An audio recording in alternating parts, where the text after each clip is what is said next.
There's no way. Next up, we have track and field runner Chris Adsit. While Chris is escorted to the stage this evening by his wife, Ronella, we'll watch the video.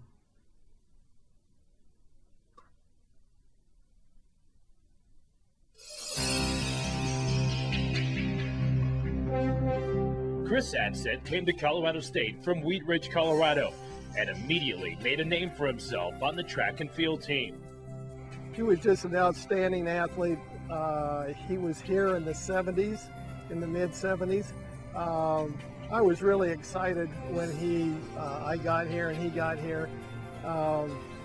He's kind of what you might say a real gem in the rough, and his potential is just unbelievable.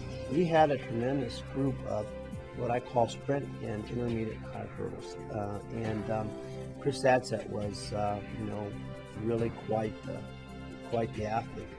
He set the school record in the 440-yard hurdles in 1972. He was an inspiration to his teammates and helped everyone improve. He was a great competitor, and he always did it the right way. He was a tremendous mentor when it came to workouts, we just had some great workouts that we did together, and we really grew as a group, as a unit. Chris competed in many of the great track and field events around the country and became an All-American. Chris was absolutely outstanding. I don't think I ever saw Chris run a bad race. He won the Drake relays, he won the Kansas relays. He won just about every major event that he participated in. And of course, going to the NCAA and being an All-American just climaxed his career. 2 years in a row, Chris won CSU's award for the top male scholar athlete. He was the epitome of a student athlete. He was an outstanding student, did a tremendous amount of things for the community. He was a two-time Merle Dean Award winner, which is the outstanding academic student in the athletic department. He was a leader on the team. He always had a great positive attitude. He's everything a student athlete's supposed to be. He was just a great role model, great competitor. He placed in the top 5 at the NCAA, which is an All-American, he was a pioneer at that point, and really was one of the most fierce competitors. I don't think anybody could out-train him or outwork him. So between his ability to do a 13 stride pattern, be a great competitor, he was just a real gift for a track coach.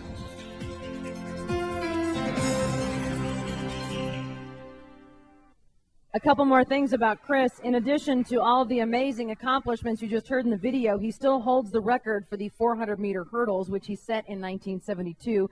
He competed as a decathlete for the U.S. track team and was once ranked 17th in the world. We are very honored to call Chris Adsit a Ram. Chris, can you do that pose that you did in that picture? No. That was awesome. You hurt your back? Oh, okay. All right, Chris, congratulations. Go ahead. All right. Thank you.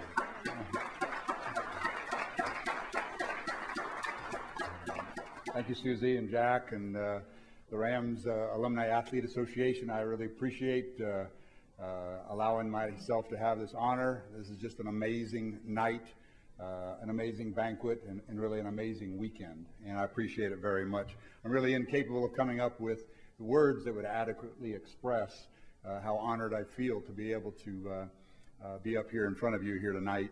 I can't think of another time when I've felt more affirmed or honored or encouraged. And other than the day that I received Christ as my Savior, the day that I married my wonderful wife here, who said tonight that I look very extinguished, and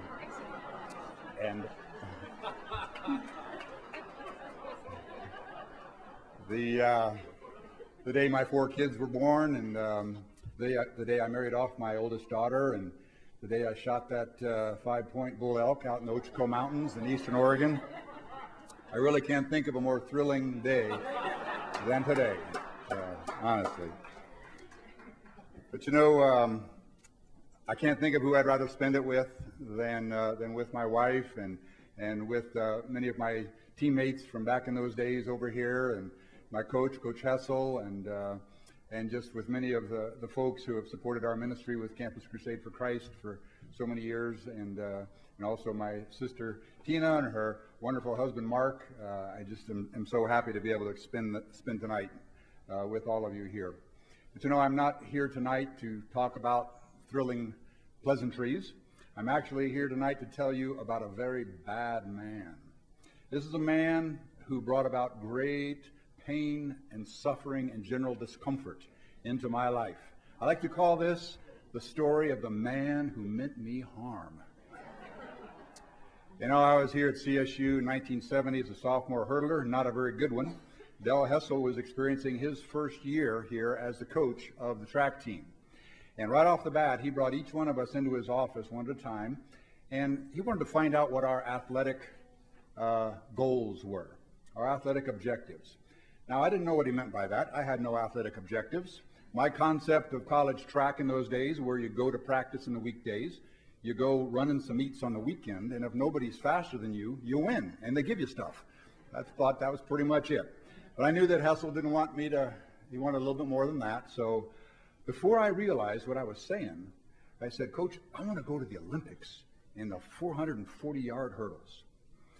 Now, from the moment I uttered those words, our relationship went downhill fast. The theme of our association became Kill Adsit. He began staying up late at night, thinking up all kinds of evil, wicked, horrible things to do to me. He made me run in the mountains. He made me lift heavy weights. He made me run over there in Moby Gym with ankle weights strapped to my legs. And he made me repeat quarter miles. He made me eat food that was not tasteful. He made me go to bed before I wanted to, wake up before I wanted to. He would put me in a green Dodge van or a 9-passenger station wagon, and we would go thousands of miles, stuffed in like a sardine with shot putters and discus throwers and such. Made me jump over thousands of hurdles. And whenever I would trip over one, he would emit this evil laughter, and I'd come out with all these, terminal cinder souffle in the knees before they paved the track over there. It was terrible. Through all this man remained deaf to my pleas. Where was the mercy of God? Where was the police? Couldn't anybody, my teammates, couldn't they tell that I was in oxygen deprivation? I had a heavy heartbeat. I was sweating. I was nauseous. I should have been in a hospital. But nobody did anything. Now, what had brought about this terrible onslaught? I had shared this pleasant idea about going to the Olympics, and rather than Coach Hessel saying something like, oh, that's such a great idea, good luck, and I hope things go well, he unleashes this horrible plan of sadism and terrible torment and pain and everything, which was exactly what I needed and what I wanted at that time.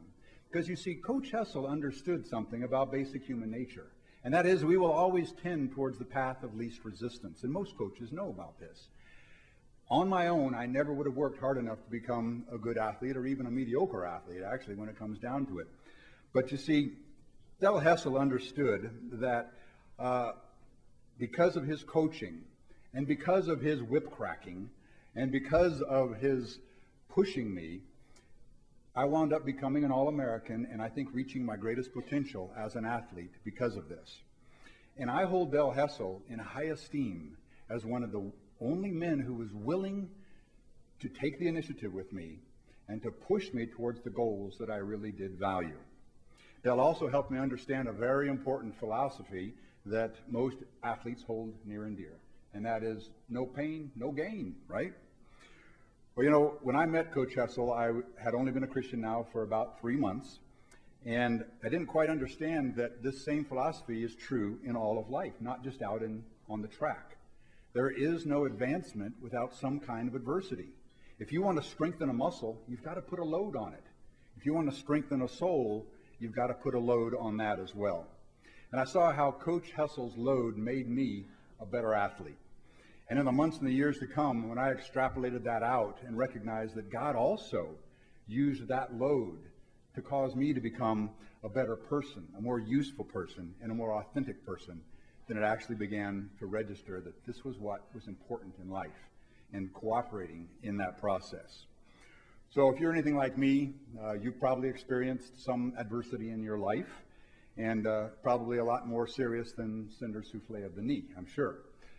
Every one of us has difficult times that we've got to go through. And so my closing admonition for you here tonight is that you would learn from the lessons that Del Hessel taught me. And that is that both coaches and God will be very intentional about introducing or allowing adversity and pain in your life, because these are the things that make you strong. And these are the things that are going to perfect you and establish you and strengthen you and settle you so that you can turn around and you can strengthen other people as well. Thank you very much. Thank you, Jack.